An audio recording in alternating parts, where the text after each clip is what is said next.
Let's all seek refuge in God from Satan the rejected. أعوذ بالله من الشيطان الرجيم بسم الله الرحمن الرحيم. Surah 89, Dawn, Al-Fajr. In the name of God, most gracious, most merciful. By the dawn and the 10 nights, by the even on the odd, by the night as it passes, a profound oath for one who possesses intelligence. And God willing, I'd like to read the footnote um, for 89 too. Says the last 10 nights of Ramadan, wherein many believers retreat to the masjids, to 187, and footnote for 89.3. See Appendix 1 for the role of the even and the odd numbers.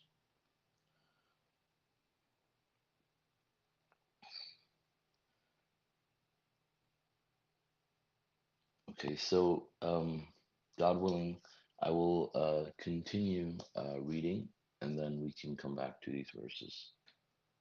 Um, reading from Surah 89, verse 6. Have you noted what your Lord did to Ad, Iram, the town with tall buildings? There was nothing like it anywhere. Also Thamud, who carved the rocks in their valley, and Pharaoh, who possessed might. They all transgressed in the land, they spread evil throughout. Consequently, your Lord poured upon them a whipping retribution. Your Lord is ever watchful. When the human being is tested by his Lord through blessings and joy, he says, my Lord is generous towards me. But if he tests him with reductions in provision, he says, my Lord is humiliating me. Wrong. It is you who brought it on yourselves by not regarding the orphan and not advocating charity towards the poor, and consuming the inheritance of helpless orphans, and loving the money too much. Indeed, when the earth is crushed, utterly crushed, and your Lord comes together with the angels in row after row, on that day, Gehenna will be brought forth. On that day, the human being will remember. But what a remembrance, it will be too late. He will say, oh, I wish I prepared for my eternal life. On that day, no retribution could be worse than his retribution, and no confinement is as effective as his confinement. As for you, O content soul, return to your Lord, pleased and pleasing. Welcome into my servants, welcome into my paradise. So, as you can see, the title of the surah is Dawn al-Fajr, and this is, the time when you start to see the, thread of light being distinguishable from the thread of darkness, and that's where you do your contact prayer for dawn, uh, and so God swears by that time, by the dawn, by the 10 nights. Now, the 10 nights are the nights during which, last 10 nights of Ramadan, during which the believers retreat to masjids, that it says in the footnote, and, meditate and commemorate God and dedicate their time to grow their souls. And so this is also mentioned here. And then it talks about the even and the odd. And so if you look at the even and the odd, it talks about it in the appendix 1, as it says in the footnote. And so if you go through appendix 1, it's very detailed, and we will obviously not be able to cover all of it here, anyways. But there is references to even and odd numbered surahs, and how that connects with each other, and how the mathematical miracle is connected to that. So you can read all about that in appendix 1, and there is quite a lot there that you can find about these numbers with the even and the odd numbered surahs. Um, and uh, so God makes this profound oath by the even and the odd. I mean, if when you go through it, I mean, you'll realize, like, it's really intricate, and it's really huge. And so God swears by that, and the night as it passes. So these are all facts, and you know, I mean, when you swear by them, like, you know, it's like saying this is as true as, you know, these things, that you see, the night, the dawn, the 10 nights, the even and the odd numbers. Um, it's a profound oath for one who possesses intelligence. So obviously, you know, people who really possess the true intelligence, where they're able to see the truth and able to make decisions based on that, you know, not, you know, following illusions. These are the people, for which, you know, God says this is a profound oath. You know, so and God says that, and God talks about, uh, these previous communities that we read about. You know, there is, Aram, a town with tall buildings. There was Od. There was Thamud. I mean, all and Pharaoh. I mean, all of these people were very, very powerful people of their time. You know, they were, so, powerful in terms of their forces, in terms of their physical strength, in terms of their number, and they were really proud of it, and they believed that, you know, they were invincible and nothing would happen to them, and they could do whatever they want on Earth and cause all sorts of tyranny and mischief, and they will not be punished. And God says, you know, look at these examples. I mean, look at these communities. I mean, imagine when it talks about, you know, people who carve rocks, in their valleys. Like, you will see if you go through their ruins and you see the history. I mean, they have, you know, spectacular pieces of architecture that they have carved through rocks, you know, in the mountains, and they have entire towns, you know, constructed that way. You know, so they were so, physically powerful, and also in terms of their strength and numbers. You know, and how many people they, you know, had subverted again for themselves to work for them, especially Pharaoh. You know, he had enslaved an entire, you know, generation of, people in Egypt, you know, who were Hebrews, and you know, you can see from the pyramids, for example, you know, how much, you know, strength they possessed in terms of, the number of forces that he had, the number of servants that worked for him, and the palaces that, you know, he created, and you know, artifacts that, you know, we continue to find. There's so many. So, but we can see that none of it helped these people. So God says they transgressed in the land, they spread evil throughout. You know, we know, like, they you know, did, evil scheming all the time, and did the, you know, killings and everything, and consequently, you know, God punished them. You know, this is God's system, that, you know, God gives these people time to, really, show their true colors, and to commit the crimes that they are, you know, capable of, and then punish them for those crimes, you know, after giving them enough chances.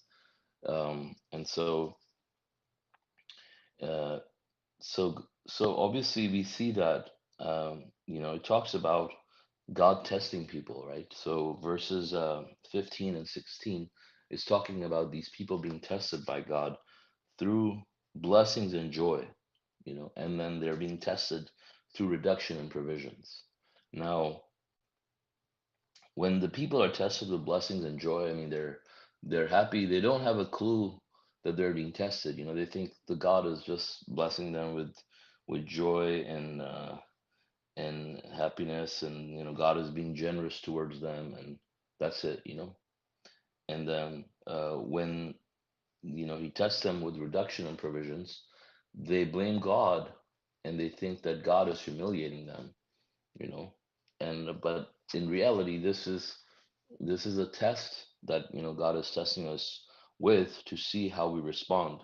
You know, I mean, we are tested, through good times and bad times, to prove that we worship God alone under all circumstances. You know, if, things are going good in our lives, doesn't necessarily mean that, um, you know, we are doing the right things.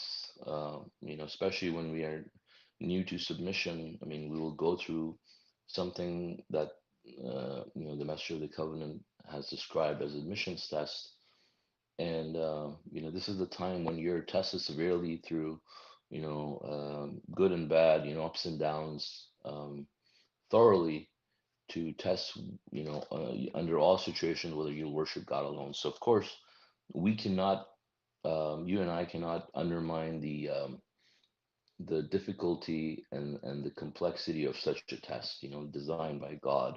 It's designed precisely. It's an exacting test, and it's supposed to bring out your innermost convictions out. So it's going to test you to the limit to see what you believe in. So you could be tested with lots of success and happiness, things going your way all the time, and you having a lot of wealth, even sometimes, and you think that you're getting it because you're being favored by God, or God is being generous towards you. But it could be a test to see whether you're going to remember God during that time, or whether you're going to make an about face and just get absorbed in the worldly life and forget about God. A lot of people do forget about God, and a lot of people turn evil. But we have examples like Solomon, who was a prophet of God, and he was put to the test through you know, uh, uh, the riches. I mean, he was the richest man that ever lived, pretty much, historically speaking. And he submitted to God, uh, and God, set his example. And then on the other end of the spectrum, we have the example of Job, where he was tested with, loss of family and his health and everything, and he still continued to worship God alone. He didn't lose his faith in God, and he continued to worship Him, and he didn't despair. So these are the examples of how we could be tested. But in this case, when these people, it talks about people being tested with reduction in provisions, they start blaming God and says God is humiliating me. Now we have to remember that even when you're going through an admission test, nothing bad really comes from God. So the blessings that you get, they do come from God, right? But however, the tests that you're put through, these tests are executed by Satan under in accordance with God's will, but God is not the one who will inflict any sort of hardship or any sort of pain on anybody in that sense. Not because we know that this is God's law, that nothing bad comes from God. So He will not put a single person through any kind of pain or hardship.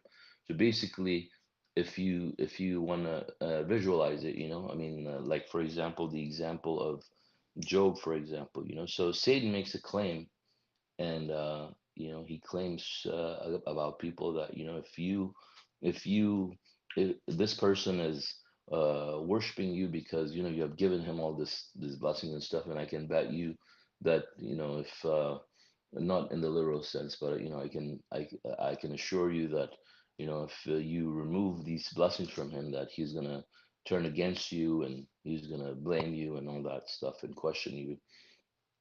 And then, so God allows us to go ahead, and God allows him to test him through a certain degree, and then he's allowed to, so Satan's allowed to execute those things, but it's in accordance with God's will, obviously. But these admissions tests are characterized by the fact that they don't leave any sort of permanent damage. So they're, God's tests are restorable. So as in the case of Job, I mean, God says he restored his family for him even twice as many. And so you will not, like, you will not lose a leg or anything, as part of an admissions test. However, if especially if you're doing the right thing, during that test. But of course, if you're going through these tests and you're just not doing your part, and you're just being with Satan, then you're putting yourself in harm's way, and you're failing your test. And if you're not coming to God, then you're just making yourself a bait, easy bait for Satan to claim you. And once Satan does that, then obviously, I mean, you don't have that protection from God, and bad things can happen to you as a result of that. But either way, at no point in time is God responsible for the bad things that happen to people. It's the human beings that are responsible themselves. And as it says here, it is you who brought it on yourselves.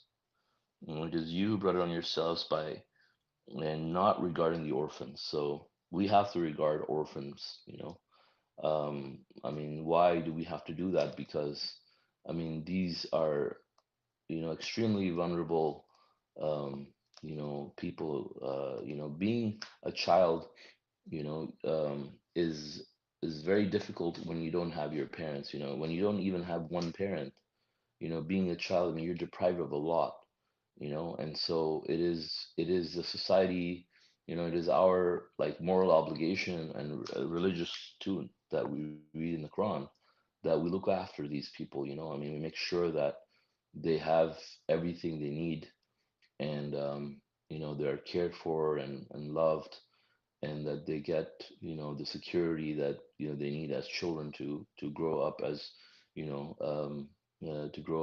normal human beings, like every other child grows up, obviously, because I mean there could be lots and lots of issues, especially if you don't have a father, you know um, then you could have like a lot of issues. For example, not having father figure in your life can cause many psychological issues in people's lives, and emotional issues for both boys and girls. So that's one thing. And then not having the financial support also. A lot of times orphans are they end up in orphanages, and they have little support, and they grow up struggling, and they don't have the privileges that normal kids have who have parents.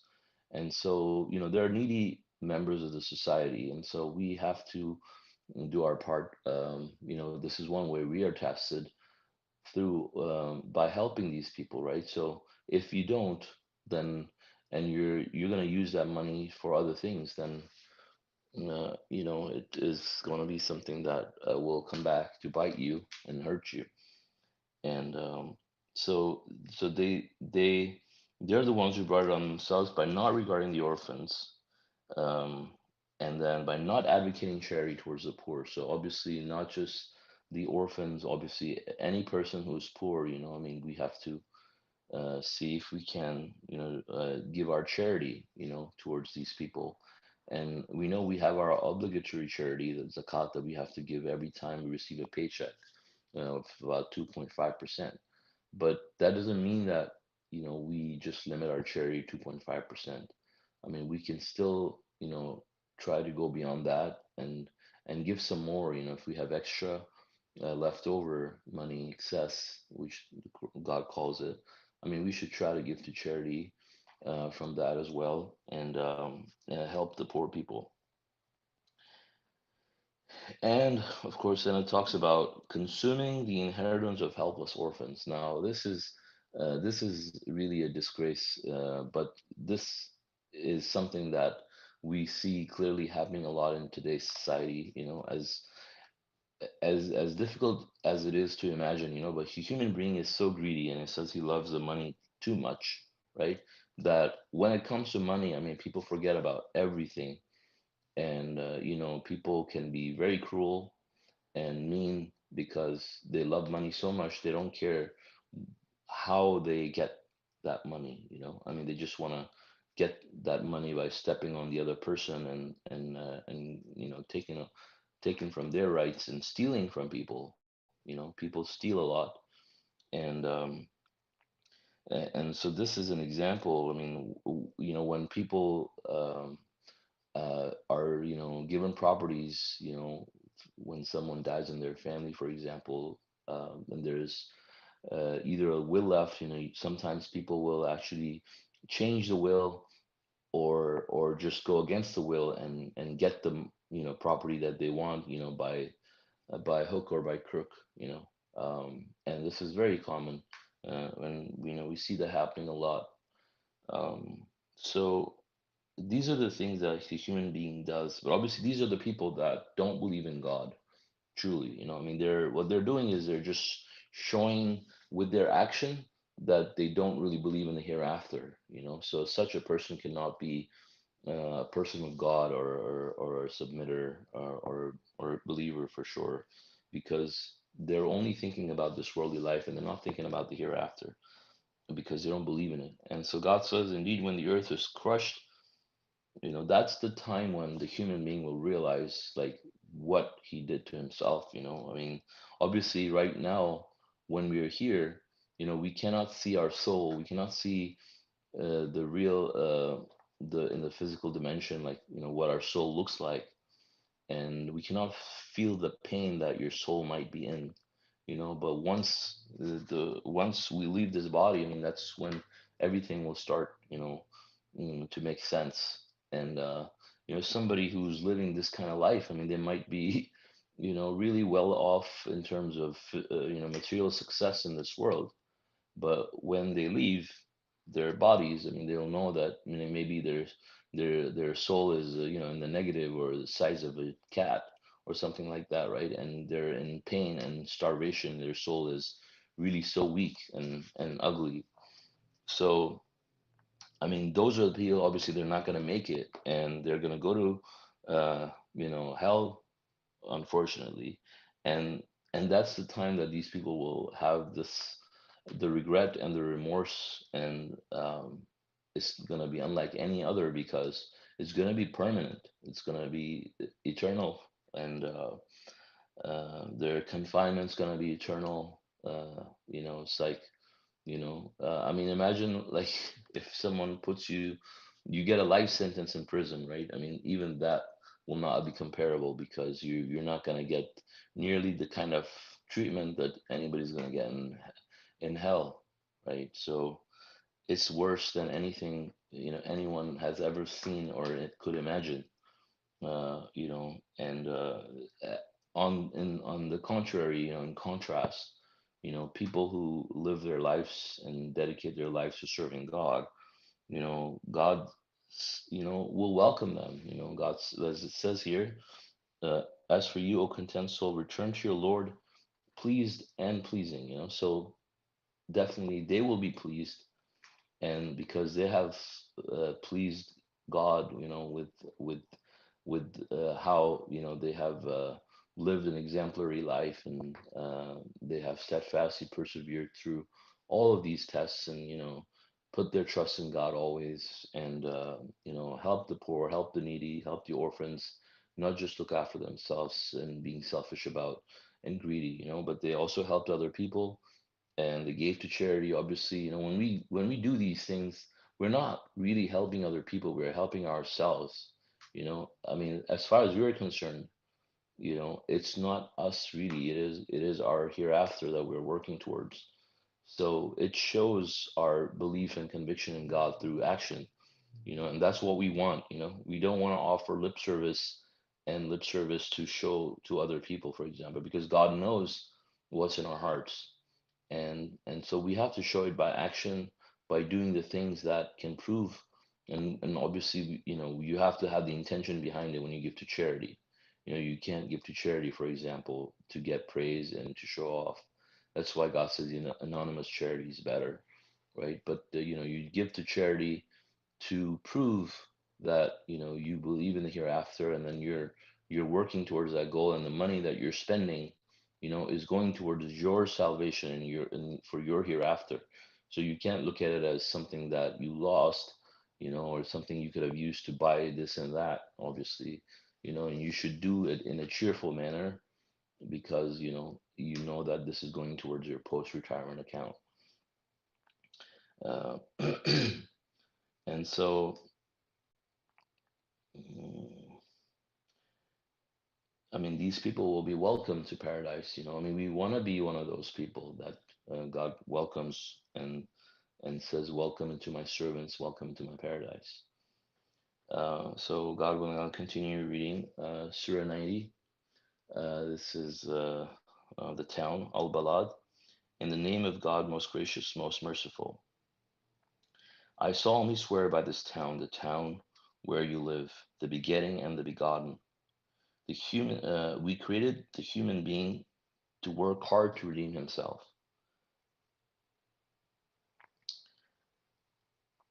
And the footnote says, see the introduction on Appendix 7 for the purpose behind our creation. Uh, does he think that no one will ever call him to account? He boasts, I spent so much money. Does he think that no one sees him? Did we not give him two eyes, a tongue, and two lips? Did we not show him the two paths? He should choose the difficult path. Which one is the difficult path? The freeing of slaves, feeding during the time of hardship, orphans who are related, or poor who is in need, and being one of those who believe, and exhorting one another to be steadfast, and exhorting one another to be kind. These have deserved happiness. As for those who disbelieved in our revelations, they have incurred misery. They will be confined in the hellfire. Okay, so the title of the surah is Al Balad, meaning the town.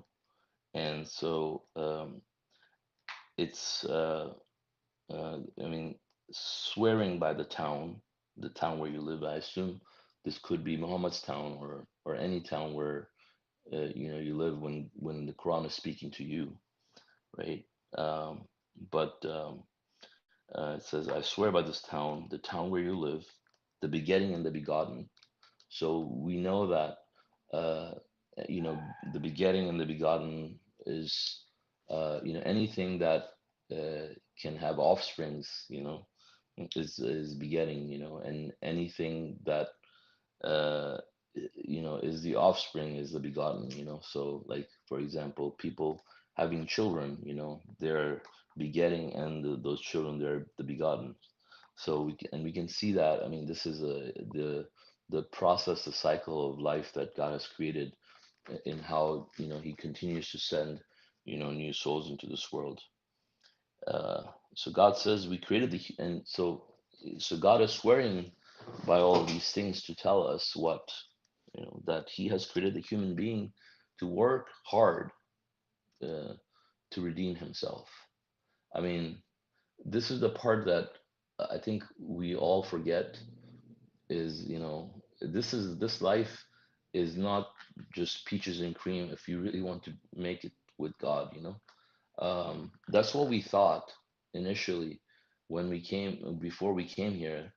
We thought that this was going to be easy, and we thought because we're so good, and of course we're going to choose God.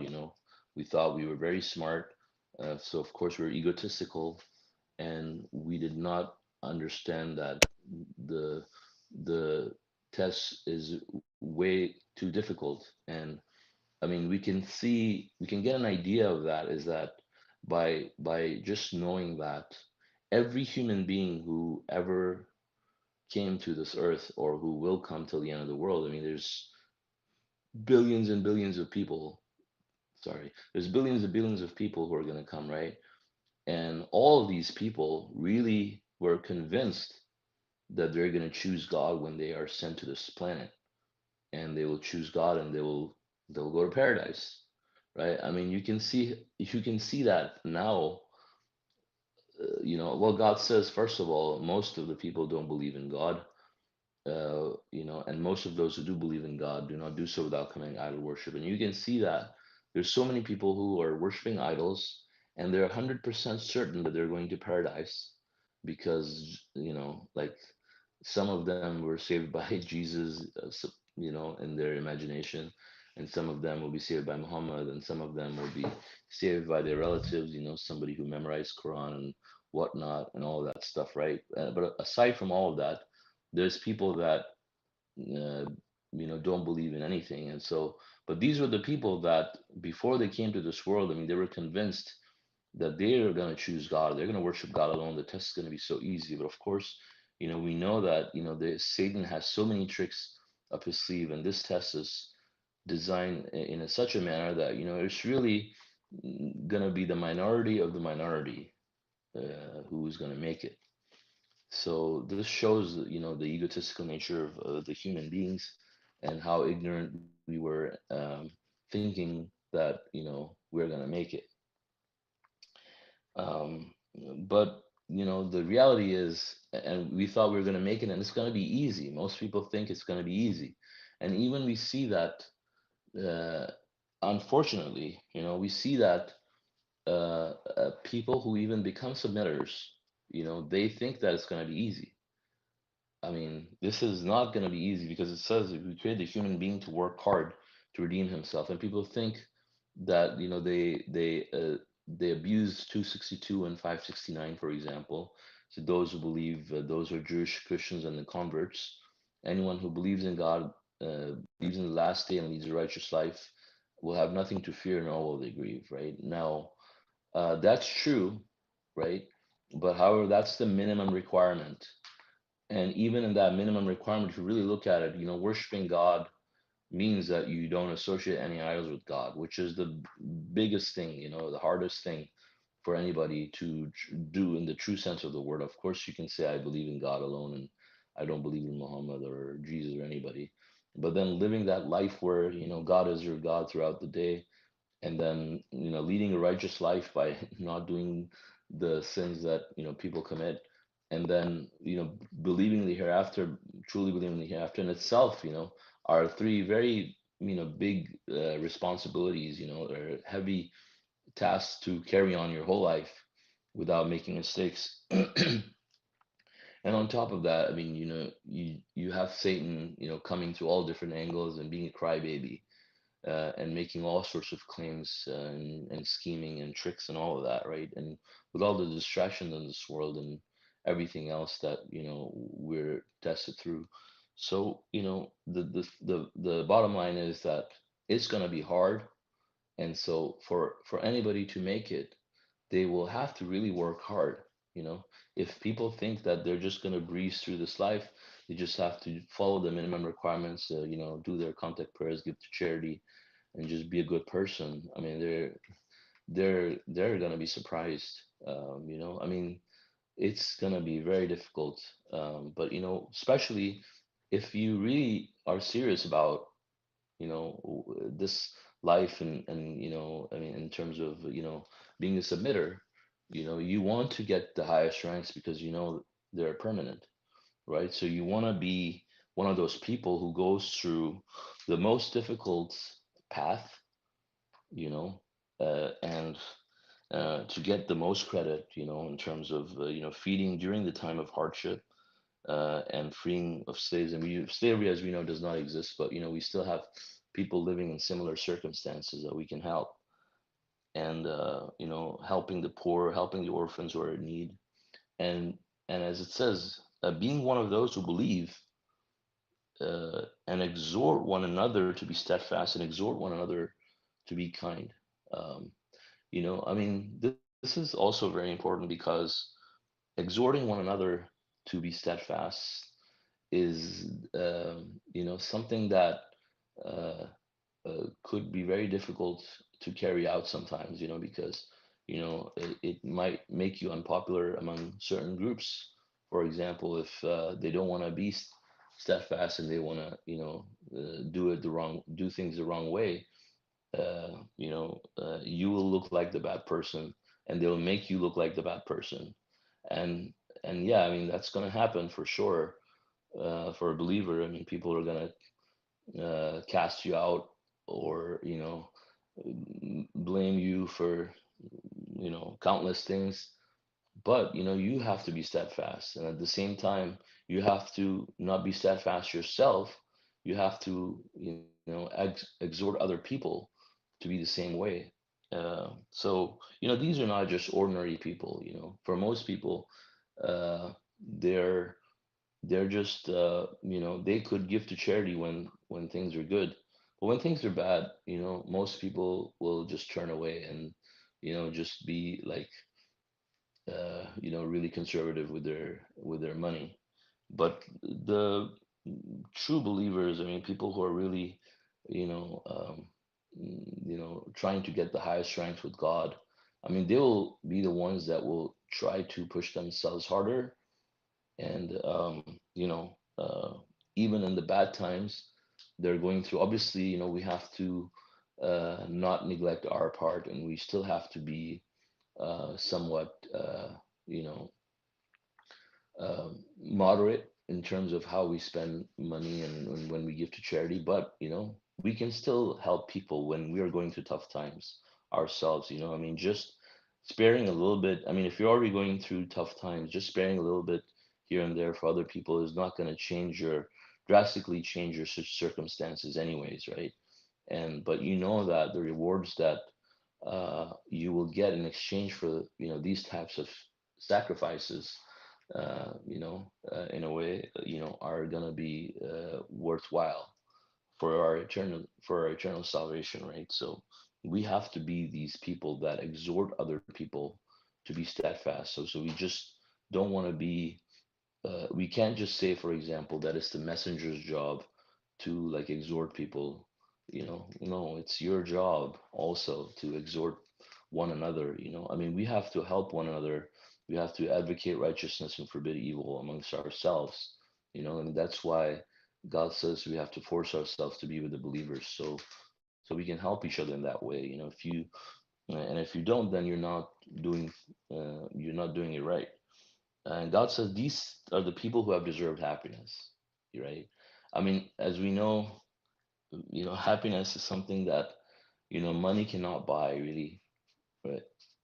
In a nutshell, right? That what that means is that you can't go and buy a nice car if you're sad, or buy a big house or something, a mansion or whatnot, and if you're unhappy in life, that somehow your unhappiness is going to change into happiness. But what that does mean is that if you have blessings in this world that God has given you, if you use them correctly, like such as your money, and you spend it in the right way, I mean, you could get happiness, right? I mean, here, what are you doing?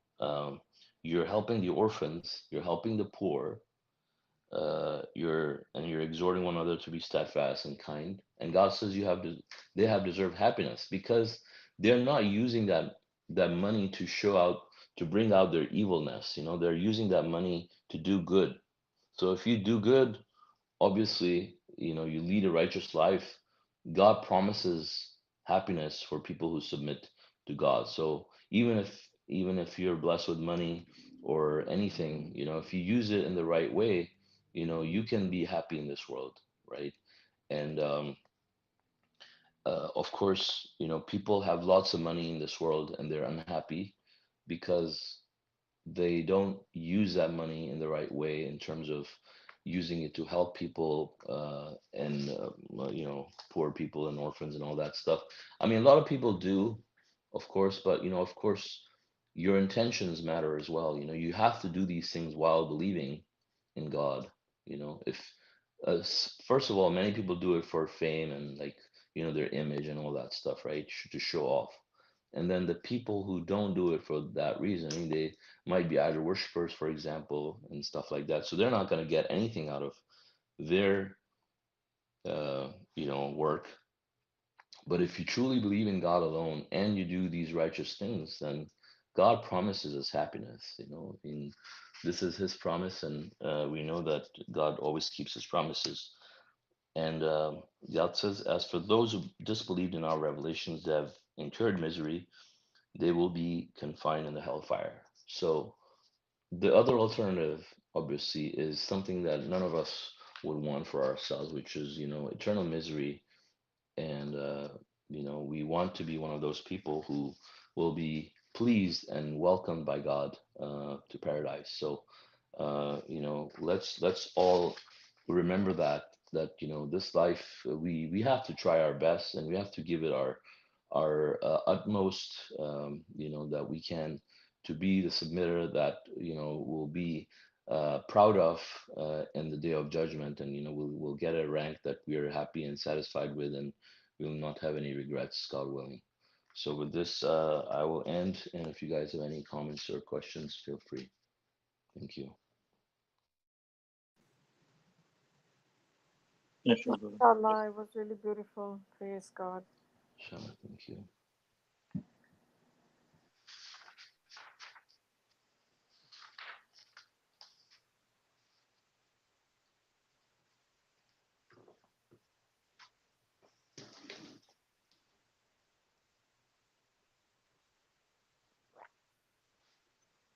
So, mashallah, I'll say something about the verse number 15.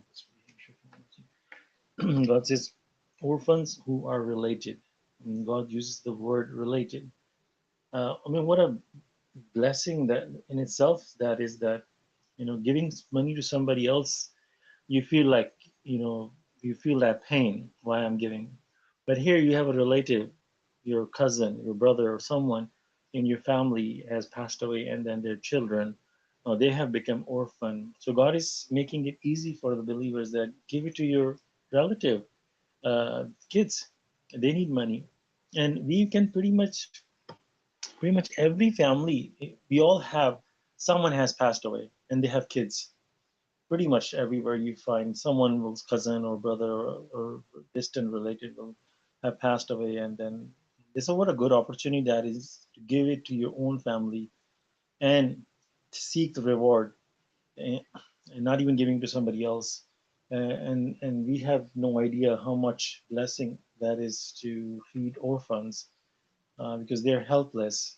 And these have, I mean, it depends where you give the charity. That, and we have, God gives us, your parents comes first as a zakat, then your relatives, and these are your relatives anyway. If your parents don't need it, and this will be such an awesome opportunity to give your zakat to somebody in your family who is, like, maybe, very young, and you can take their responsibility. Like, I will, from now on, you are my responsibility, and I will feed you. I will take care of you, the shelter up to until you grow up. Mashallah, the blessing is. Yeah, Masha, I also wanted to add that regarding the orphans, a lot of times, people assume that orphans are people that don't have that don't have both parents, right? People think that, you have to have both parents dead in order to be considered an orphan. But we know that the message of the covenant has also explained that is like, if you have one parent missing in your life, like, you don't have a father, then you are considered an orphan. And not only that, like, he even went as far as to say that, your father doesn't necessarily have to be dead to be for you to be considered an orphan. If the father is, out of your life, he's missing, like, which happens here a lot, right? You have single parents that, their fathers are abandoned the family, right? And so these are people where they're not providing any kind of support, or they're not in their lives in any way. I mean, even though the father might be alive somewhere, but those children are also considered orphans because they have the same issues. I mean, if the father's not in your life, he might as well be dead, right? So it doesn't make a difference. They're still considered orphans. Exactly, mashallah. That is such a good and important point because basically what it means is that being without the father, the breadwinner, and especially in our culture back home, without the father, a lot of mothers, they have to really struggle, and a lot of women either not allowed to work or can't work, because they have to take care of kids. So yeah, in my own family, it's subhanallah. Thank you for God's enlightenment that there are orphans that who needed really attention. And if imagine if every relative is taken care of, I'm sure in every family there would be some, right, distant relative or cousin and their children, and or whatever. And if everyone was taking care of these most vulnerable, categories, that how it goes really far, that you participate by God's money. It's like these, especially these kind of kids or families, are test for us. We cannot really ignore them, knowingly that they exist, and a lot of people don't care, you know. But a submitter carries a lot of burden of information. Once we have this information, then we have to look around that who is in need, and especially if they are in this category, because we just cannot knowingly ignore. Um, and it just imagine each and every single penny makes a difference and it goes far. Like in these countries, people find charitable organizations where most of the money goes towards the admin cost, does not directly benefit the recipient, or they will be putting money in research and this and that. Well, God has very specific criteria for us to follow, and if we do that, we can see the results within, with our own eyes. And it's really fortunate to be part of that charity if God allows you to. But you can see that how it is making a difference and how important it was. So yeah, thank you God for the knowledge. Praise God. Yeah, mashallah, very good point. The charity is a very very important part of our religion practice. Extremely extremely important. I mean, everywhere God talks about the contact prayer and zakat right next to it. So that it has a very very, and God says that 700 times more return to you. And other places God says God loved the charitable. So if you're seeking, how we seek love from our worldly relationships, like someone, my spouse would love me more, my children would love me more. But here God is offering, I will love you more if you will be a charitable. I mean, what more than, I mean, this worldly relationship, we don't even know if these are real relatives or not. We don't even know who's gonna make it, and those who make it, they are the true your relatives. But here God is offering far far more, that I will love you if you are charitable.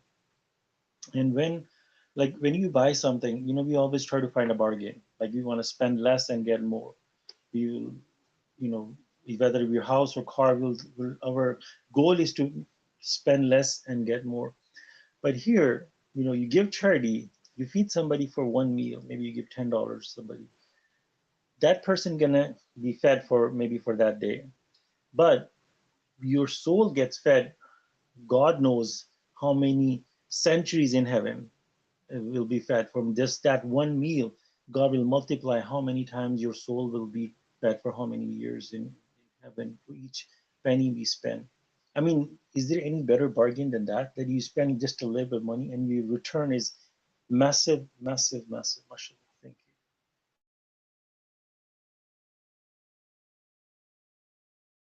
you. Yeah, and it's like charity is designed by God for our soul to really free it from many hang-ups, um, or ties, because human beings very much tied to the money and children, and God says both of these um, products basically are for your test. Because look at the animals, their children are not test for them. After they're able to walk around, their babies, they're free. They, by nature, they take care of them until they're able to walk, and they are able to walk pretty sooner than a human child. So that is not their test. Earning is not their test. God provides them provision without doing anything. Subhanallah. I mean, yeah, the wild animals, they have to hunt, but it's there for them. But for human beings, we are very much invested in our children and in the money. That takes most of our mental time and focus out of, more than anything else. Like human being wants to earn for their children, build an empire for their children. While charity takes that focus away, you know, and you just do it for God. And then you look around and you look at the orphans outside and have that compassion and empathy. In your heart, it creates more. And then what does God say? More you thank me, more you strive in the cause of God, and more He's gonna reward you. It's like God already gives you something that you are giving it from His provisions, and then He blesses you with more blessings. And it prevents human being from their own stinginess, because God says human being is stingy by nature. So we have to just not be strictly thinking like Brother Solomon was explaining, that even in the hard times you still have something to give, right?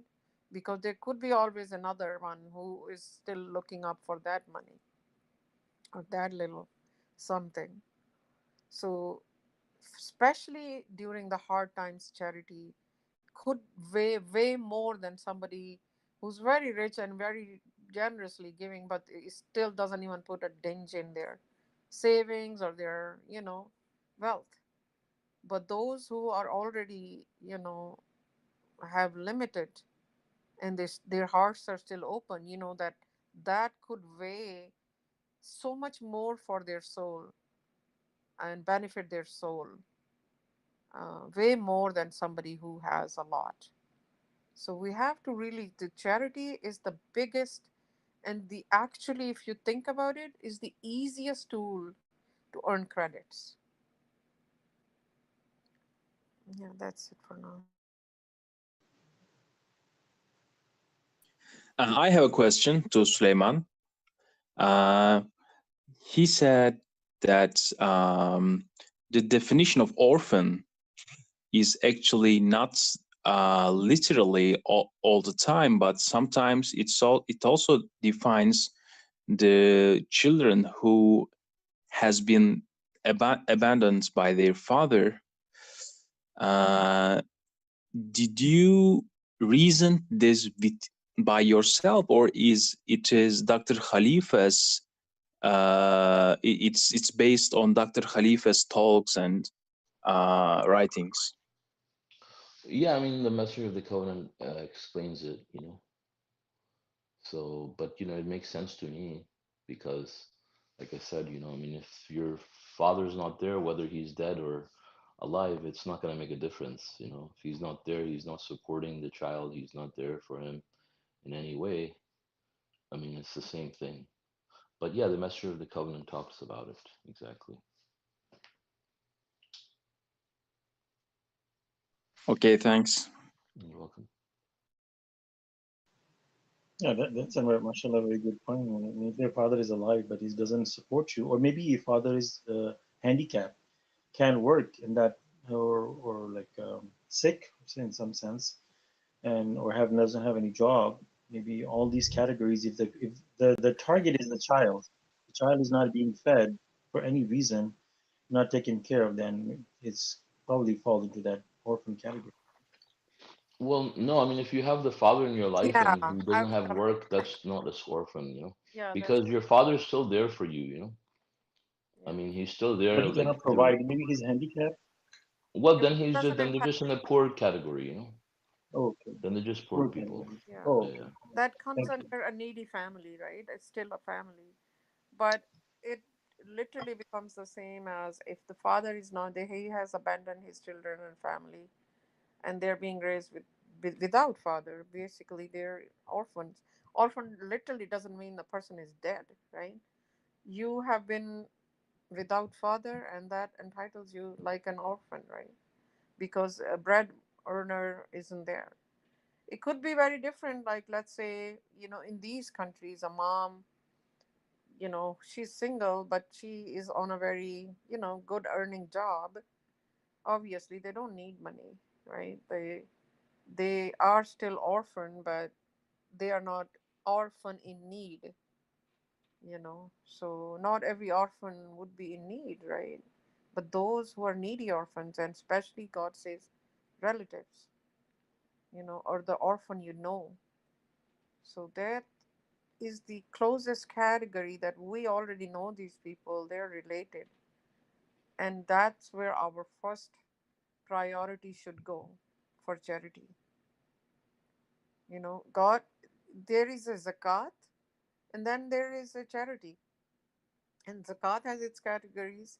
But if there is an orphan, related orphan, it comes really high in that priority list, right?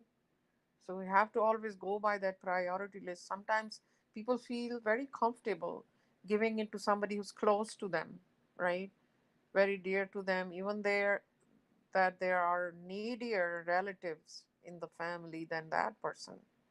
So we have to really be absolutely equitable while giving the charity away. Who is the most deserving?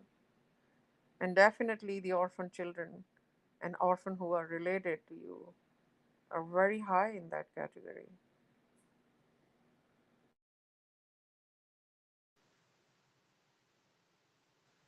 And also one of the things, inshallah, I want to mention is that there's a lot of charitable organizations in the world. There are like Mother Teresa, and then there's so many other AD Center, and they've been feeding for people for like how many years. And but see, the thing is, you can be all charitable and very kind and advocating righteousness and all. I mean, not righteousness. I mean, exhort another word, one another to be kind, like all that God has written here.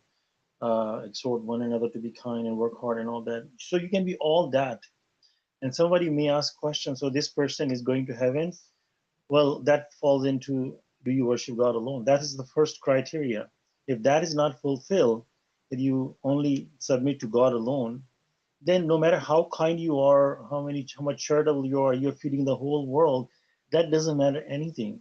I mean, so the number one thing is to be submitting to God alone. And then when you submit to God alone, then you see what God is saying. And this is what God is saying. Then you follow this, then your path opens up. Just to want to mention that.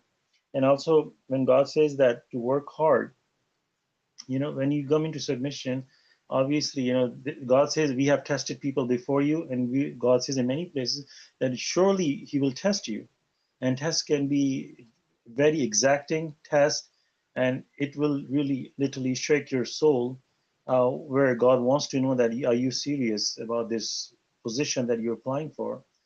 And a lot of people drop out during that time. They don't even make it to the other side where they are past the test, and now they are actually physically, literally in God's kingdom, in while living in this world. So they haven't tasted the goods yet.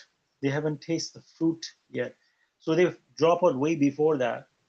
And some may think that they're in submission, they are done, but they haven't even got to the other side yet. So once you reach on the other side, then you look back at those hard times, you know, now your life is going to be so easy. I mean, it's not going to be hard life forever. It's my understanding. I mean, you can correct me if I'm wrong. The test part is hard, but once you're actually in God's, you enjoy your life. Basically, you're happy. You're a happy person. You love coming to the contact prayer. You love doing everything else, and it's not going to be hard forever, mashallah. You just got to make it through that test time and stay fast and remember that God is with you, mashallah. Thank you.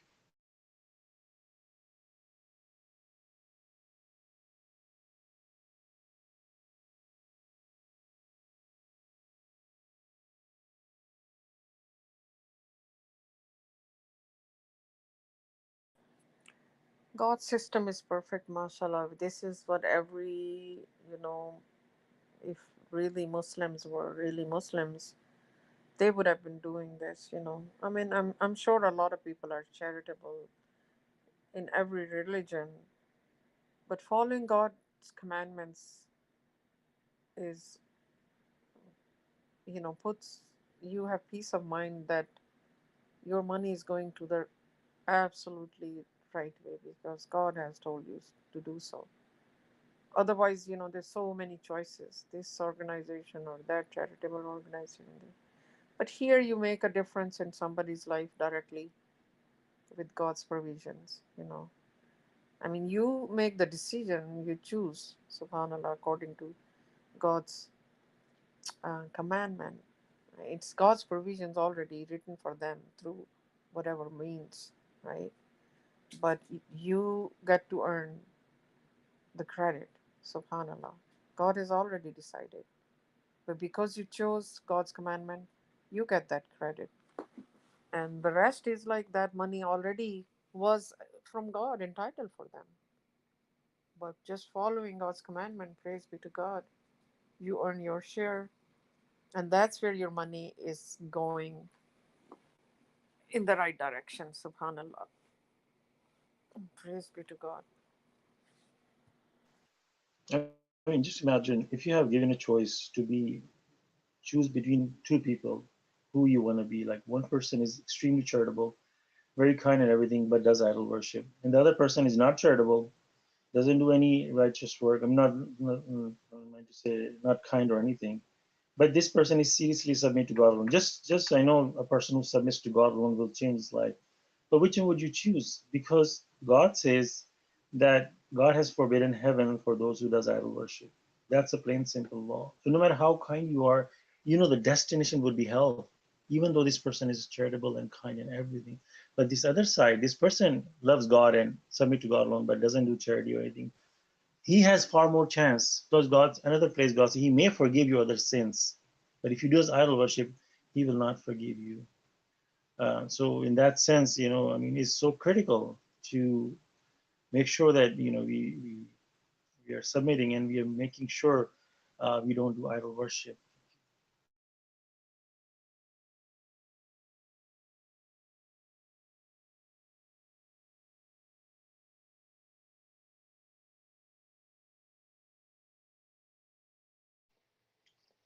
Yeah, mashallah. I mean, that's true. I think the other thing to also know is that, I mean, charity is something that's not only just like a religious thing, like it's a humanitarian. I mean, it's like a thing, that makes you human, like to have empathy for others and to help other people, I mean, even people who don't believe in God, have this ability to do that, So, I mean, definitely for us as submitters, people who worship God and, we're religiously, obligated and encouraged to do this. I mean, we must like go, out of our way to do these types of things, because, because, being stingy, worship, I mean, how should I say this? So like, when you worship God alone, you become a submitter, you recognize the truth. I mean, that doesn't necessarily itself, take away, these types of temptations from people. I mean, we're still the same people after becoming submitters, So like for a lot of people, I mean, money could still be an issue, and I see it is, for a lot of people who are, God talks about hypocrites, right?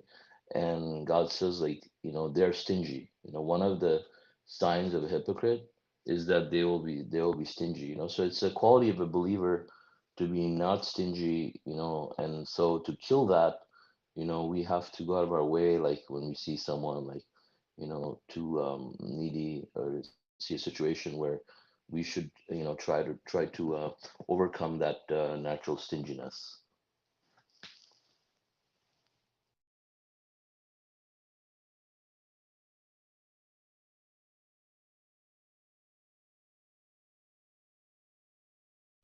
I think like what I was trying to say is like it is really part of being a human in general. Like God says, the human being is an argumentative creature. The same way God says a human being is stingy, right? So these are like some of the natural characteristics that we are born with, and so we're here. We're trying to overcome our natural stinginess.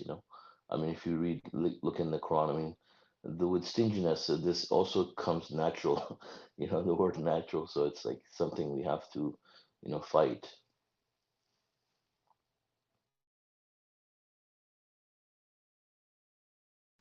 Yeah, mashallah. We are born with a lot of negative forces upon us, starting with our companion who's always trying to discourage us.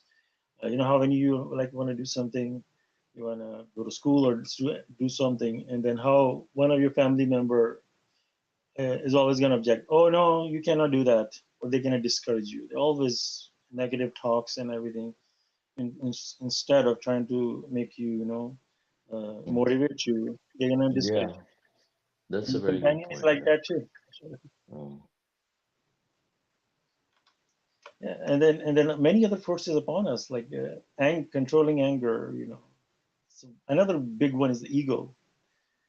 All these negative forces, and God has given us tools to fight them.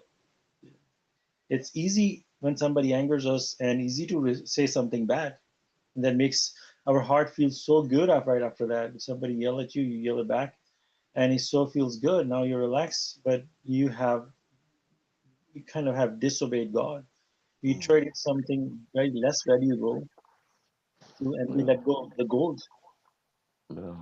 I think I don't know for me if I got angry at someone, like it would make me more uneasy if I got angry back. You know, like it just keeps building up. You know, if you keep feeding it, Right? it would just keep getting worse. I mean, there's certain points where you need to show a little anger. You know, Hmm. like somebody's about religion, somebody using this, and then you need to maybe show some attitude. Getting angry on ourselves is something very good. Like you did something wrong, and getting angry on myself, that shows that I am serious about this. I mean, like when you get a traffic ticket, you get so upset with yourself. I mean, how come I was speeding? What was I Really? thinking? I mean, things like that. You get upset at yourself and the officer. Why me? Why not the other guy driving next to me? You should write Why you yourself pick a me? ticket. Why? Because I have a red car or I have a better car? Pull me over. And they always pull the red car is the most, hot car, and or you have a sports car, your target. Mhm. Red cars? Yeah, I think I heard somewhere they said these are more, because like when you try and you're sitting and then there's a car coming, the red Mhm, colors pops up in your eyes. So obviously, if there are two, three cars driving the same speed, the officer will mhm. just click on the red one because it's more Oh, attracting to us. oh, Yeah? I see. That's why they make the red light as a stop sign. Mhm. You can see from miles away, even in the snow. So,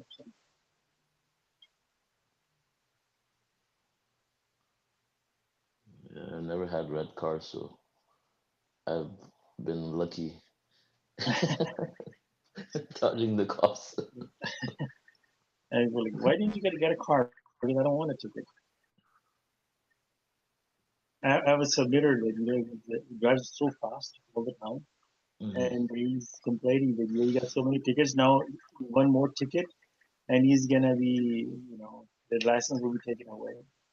And mhm. well, how can you are getting tickets? You're not supposed to be getting tickets. I'm submitter. I do everything, but I don't know why I get. And they say, no, you know, obeying the law is God says to obey the authorities. So you have to obey the law. It's part of the submission package that Yeah, you but have to. what if tomorrow they have a law that's unreasonable, like Yeah, no, that you're is. not I understand that. religiously obligated to obey every Yeah, law. Yeah. yeah. I mean, they made a safety law depending on the road Mhm, conditions and everything. They said this is the mhm. maximum speed. You have to obey that. They will let you go 5 miles up or maybe something. So that's a little cushion area, but generally we need to Yeah, I obey. mean the thing is like, as long as you're not victimizing anybody, like in the way, like let's say it's 2 in the morning and the whole freeway is empty, right? And you have an emergency to go to or something like that. I mean, you don't have to, there's no such thing because the thing is that obviously I'm not saying that people should jeopardize other people and be reckless and all that. They shouldn't be. But what I'm saying is a lot of places, laws can be very unreasonable. If, like, for example, if you go to Pakistan, for example, you can't. I'm just giving an example, right? If you go to Pakistan or one of these countries, you can't say anything against Muhammad, for example. You're breaking the law. It's the law. It's written in their books as just as any other law. So, but the thing is, if you make that a rule in some way, even in even as a suggestion, you make it a rule that you have to obey the law of the land, which I've heard people say a lot, and I've disagreed with it. Is that if you make that rule, then you're saying that not only as part of your religion, you don't even have to obey all of God's laws, but you also have to obey the laws of the city, the laws of your state, the laws of your country, the federal laws, all these things, which us believers in general, I mean, they would be law-abiding citizens in the sense that they're not going to go steal or do these types of things, right? They're going to be law-abiding in that sense, right? But that doesn't mean like tomorrow your city comes up with some kind of absurd law and then you're breaking it, then that means you're committing a sin. So that's the part that we have to know is like, If you go beyond things here and there, like you're not committing a sin, because the sin is, where there's a sin when there's a victim, there's a sin, right? So that's the rule. I'm like, if you're driving in a way that you're victimizing other people on the road, you're hurting people or hurting yourself and other people and stuff like that, then yes, you're committing a sin. You shouldn't be doing that. But let's say, like you're driving at 1 in the morning and there's a red light, nobody's there, and you need to do something like right away. I mean, if you just pass the light and there's nobody there, you didn't commit any sin. So there's nothing saying in the Quran, for example, that you have to, like, like stop at that red light at that time.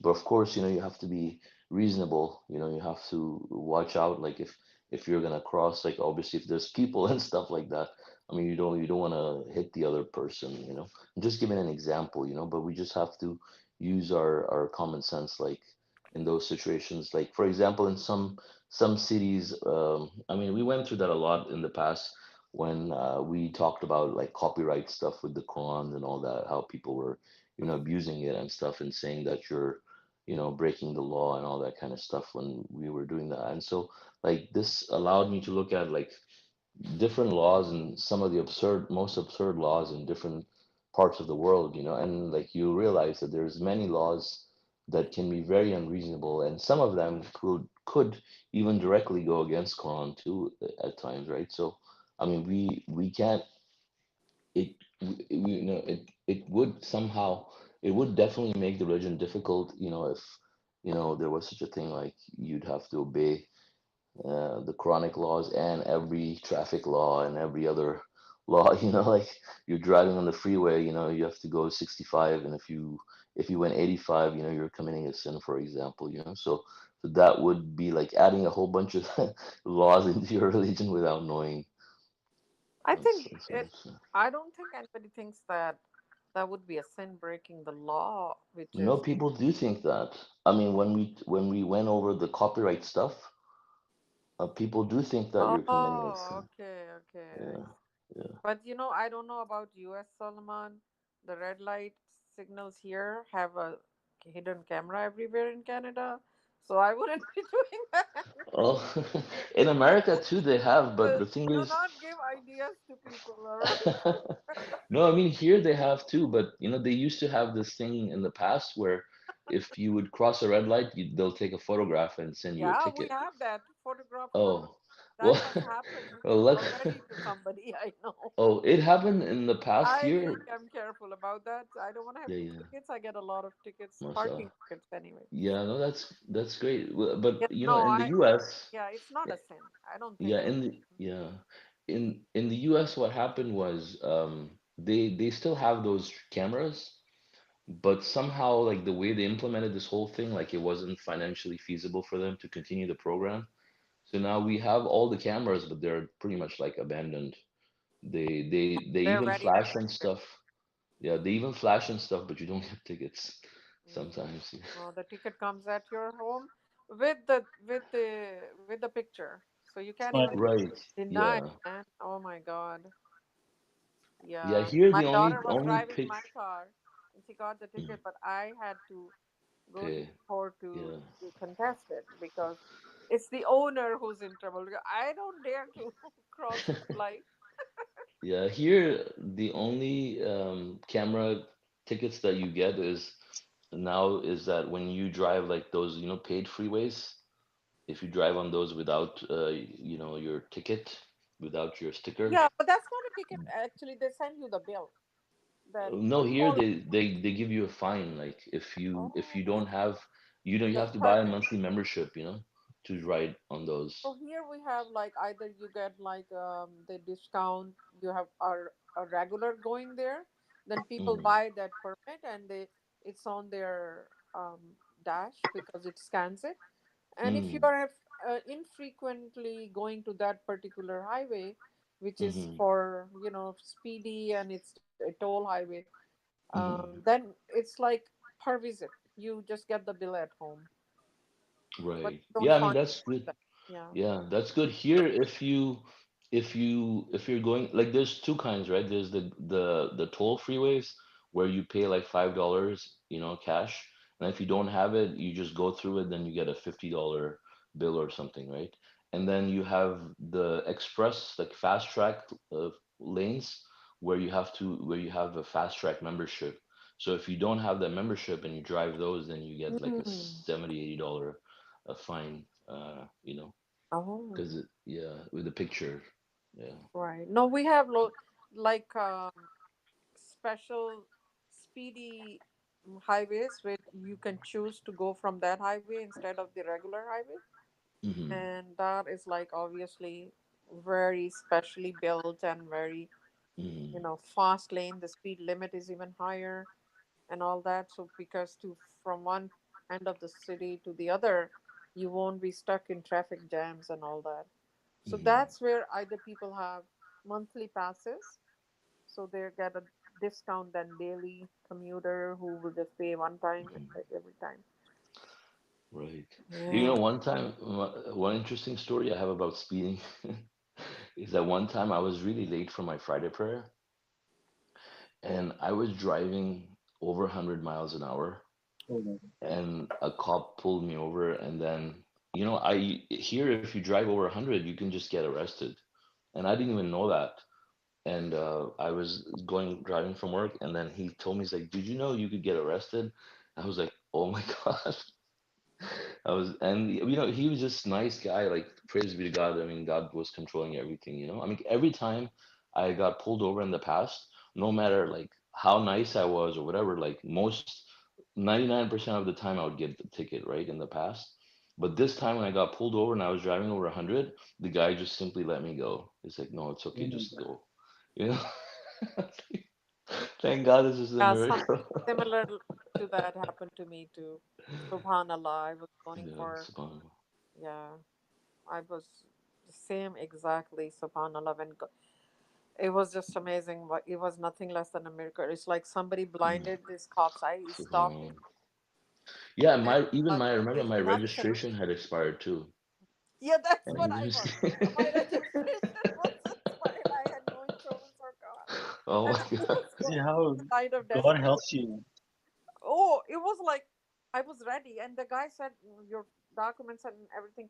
I had, yeah, there was no registration. I still gave him documents. He looked, it was from the previous province, so I was driving without insurance. And he looked at it and he said, "Well, this time I'm gonna let you go." I'm Oh, like, "What?" mashallah.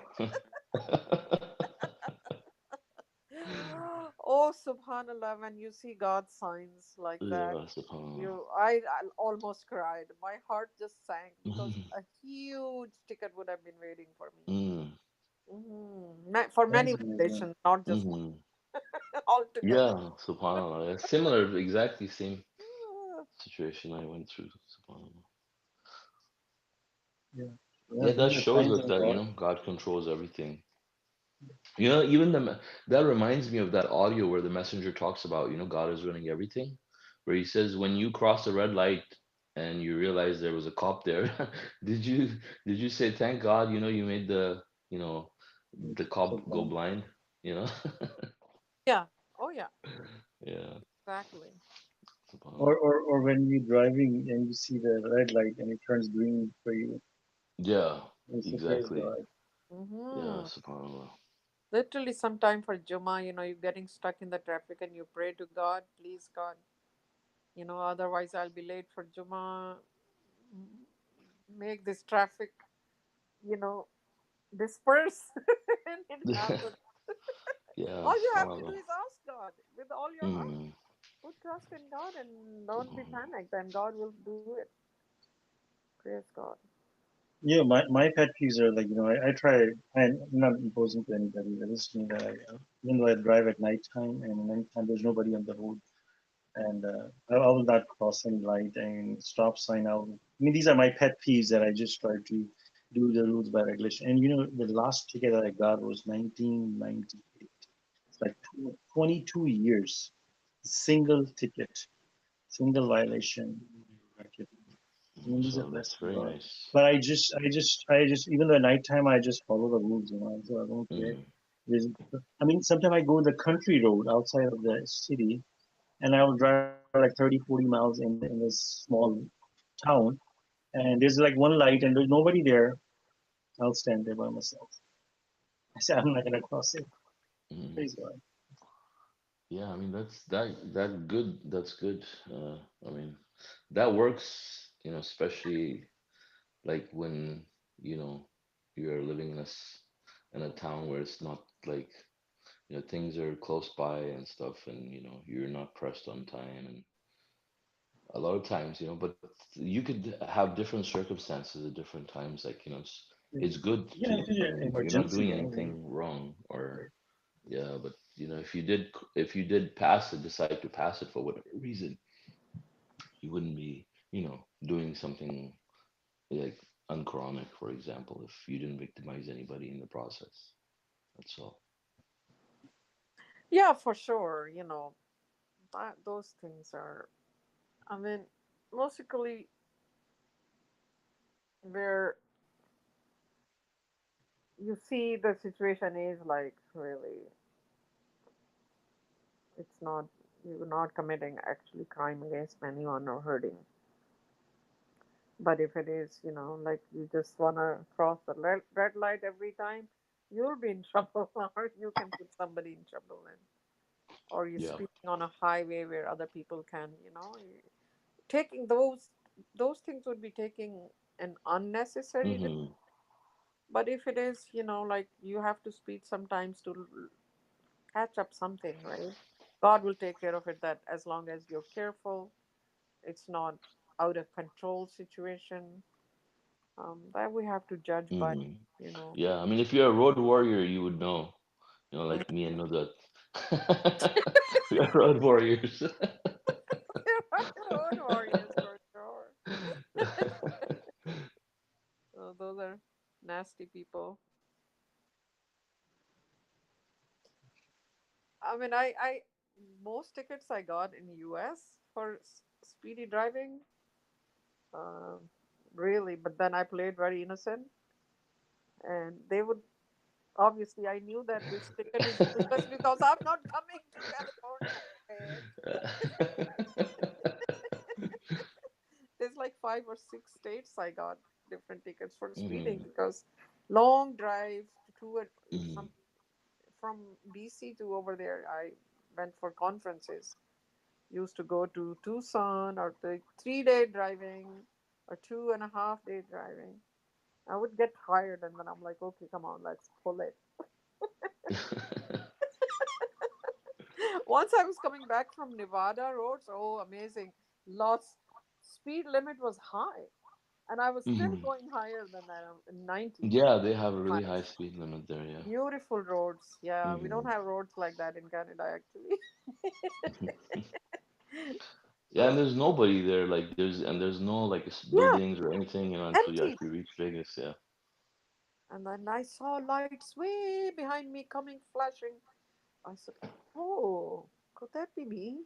I started to slow down, no matter what but I was already caught. Mm. And then the guy was like, "Oh boy!" Yeah. And I had like minivan full of kids.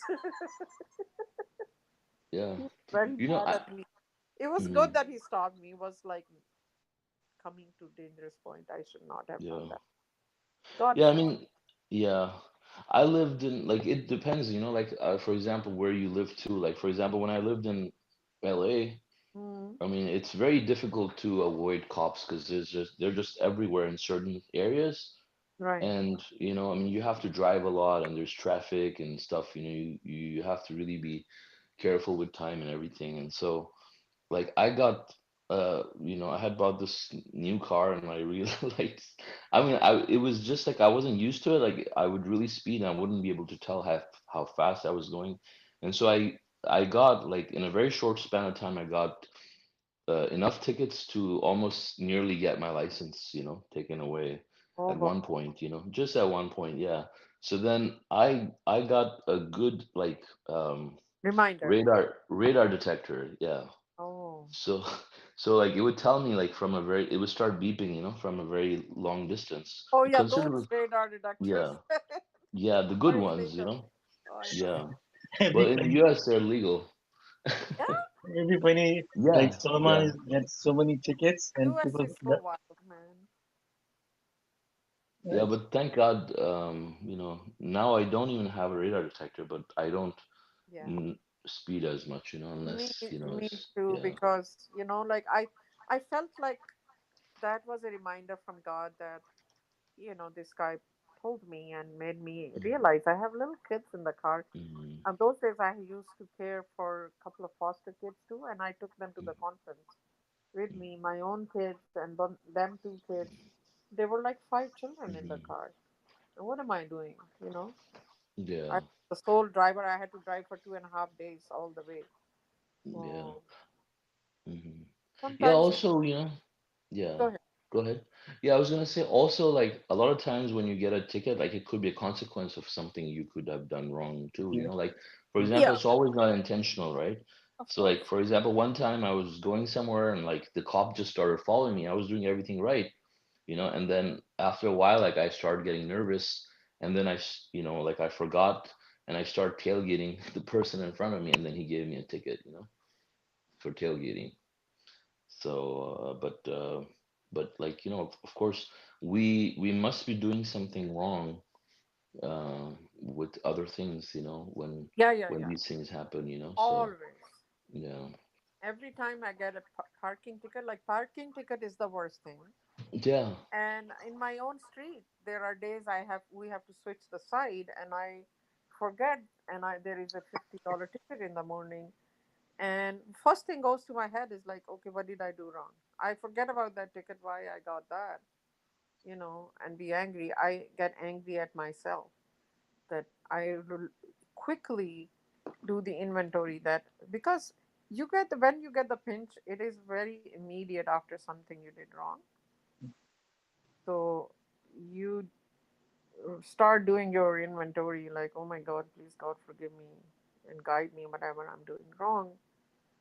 That that's what it is, because it is just unnecessary, right?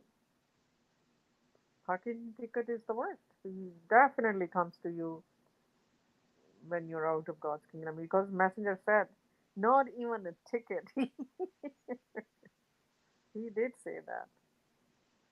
You won't even get a ticket, he said. Little tiny things, make sense. Anyway. Yeah, anything that bad happens to us is from our own mistakes, or anything that good happens to us is we have done nothing. Is all from God. Mashallah. Sometimes I try to argue with my ego, like something good happens, and you get this feeling, you want to tap your own shoulder. Oh my God, did I do it? The so at that point, you may call me crazy, but I'm like I engage with my ego, my inner self. Oh, really? This was good. Well, let's pray together. Let's praise God together because you're the one who did it. How to fight your ego. Yeah, mashallah.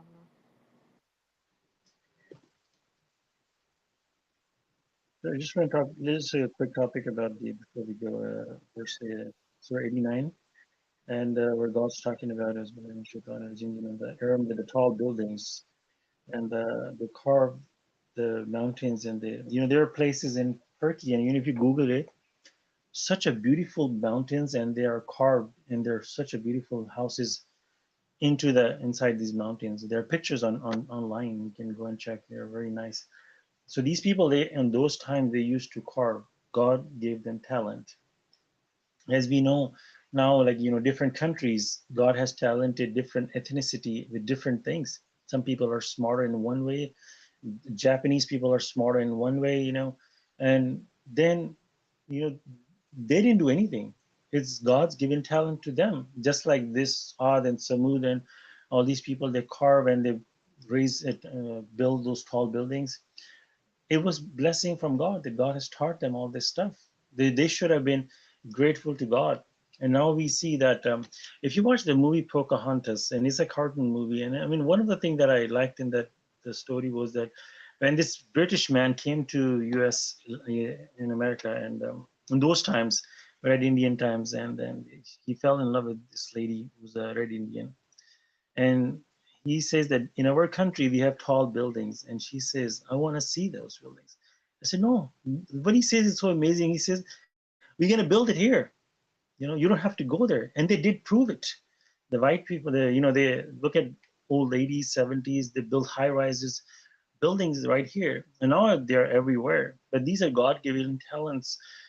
If you think you have your nation or your ethnicity have something better, then you need to be thankful to God even more, because you didn't do anything.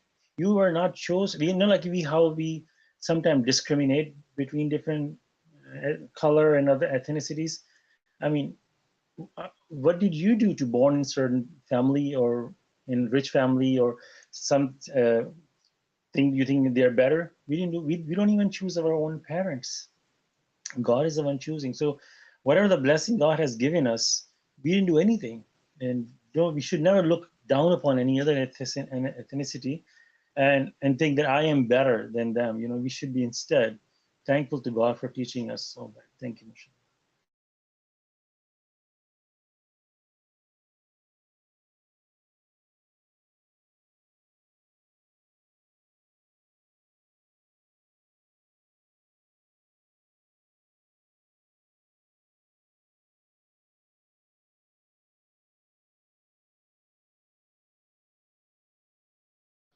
Okay, does anybody else has any comments or questions?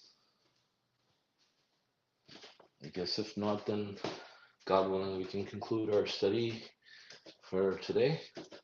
And God willing, our next study will be on Tuesday at 2 p.m. Pacific time. And who's going to be our teacher? Nudat or Ali? Ali. I'll be the last one. Okay, Nudat, sorry. Yeah, it's okay. Okay, inshallah. Thank you guys for joining. God willing, we'll see you guys next time. Islam. Assalamu alaikum, Assalamu alaikum. everyone.